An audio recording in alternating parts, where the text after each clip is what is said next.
তোমাদের সমাজে কিছু লোক বের হয়েছে যারা বলে যে কোরআন মানব, হাদিস মানব না।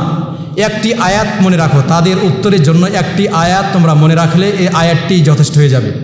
কেউ যদি বলে কোরআন মানব, হাদিস মানব না, তাহলে সূরাতুল হাসরের 7 নম্বর আয়াত আছে, তোমাদের সবার মুখস্থ আছে আশা করি।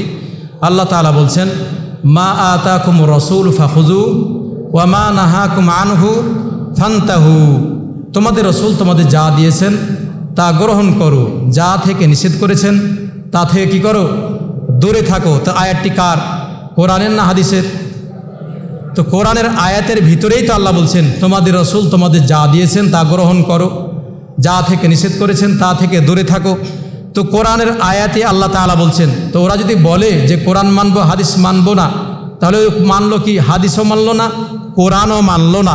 এই জন্য যে এই কথাটি বলবে যে কোরআন মানি, হাদিস মানি না, মূলত সে দিন থেকে বাইরে, এর ভিতরে আর কোনো সন্দেহ নেই।